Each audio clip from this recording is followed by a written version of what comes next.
վերաքվեարկության։ Եթե արդարություն կա, կլինի։ Ուզեք լինի վերաքվեարկություն։ Թող լինի։ Նուբարաշենում պնդում են 10 կոտորակ 51 ընտրատեղամասի քվեարկության արդյունքները անվավեր ճանաչելուց հետո կարիք կա վերաքվեարկության։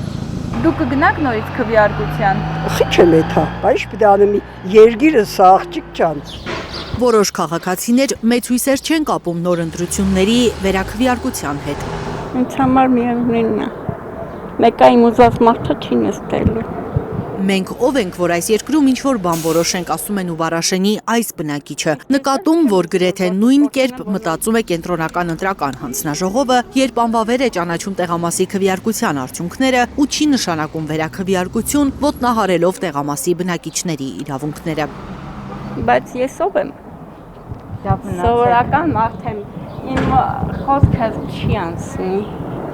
Իսկ ես էլ չեմ ուզի, որ գործս կորցնեմ, որ նորից չնստեն։ Սկսենք այդտեղից։ Իրավապաշտպան Հովհաննես Իշխանյանի համոզմամբ նոր ընտրությունների վերաքվեարկության մասին անգամ կարծիք հայտնել վախենում են մարդիկ, քանի որ իր բնորոշմամբ իրավական տերոր է Հայաստանում։ Դե մենք արդեն ապրում ենք իրավական վակխանալիայում, տերորում իրավական։ Որ լիովին հակաիրավական պրոցեսներ են գեներացվում երկրում, ապացուցվեց հունիսի 8-ին, կեսգիշերից հետո, երբ Փաշինյանը ՔՊ-ի հաղթանակի մասին հայտարարեց, ձայների ընդամենը 10%-ի նախահաշվարկի դեպքում, պնդում է Իշխանյանը։ Քաղաքացի Փաշինյանի հայտարարությունը ժամը 2-ին, երբ 10-15% ընտրատեղամասներ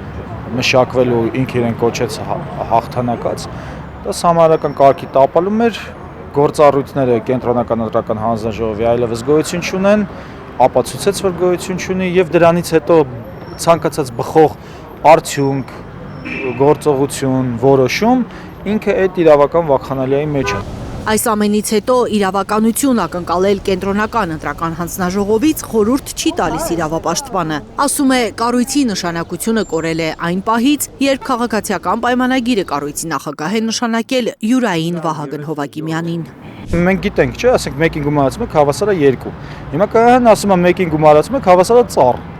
Միայն Վահագն Հովակիմյանի մասին չի։ Կենտրոնական ընտրական հանձնաժողովի անդամների մասին էլ այսինչ են անում։ Եթե այն մեկը բանն է, ասենք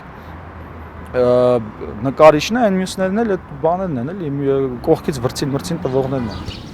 Ինչ անել հիմա քաղաքական ուժերին իրավապաշտպանը հորդորում է ամեն գնով պաշտպանել իրենց ընտրած քաղաքացիների ընտրական իրավունքը։ Հիշեցնում է 12 կոտորակ 13, 10 կոտորակ 51 եւ 35 կոտորակ 65 տեղամասերի քվեարկության արդյունքներն անվավեր ճանաչելուց հետո ոտնահարվել է ավելի քան 3000 քաղաքացու ընտրական իրավունքը։ Լիլիթ Խալաթյան, Միլենա Պողոսյան, Էլեն Յահինյան, Հայլուր։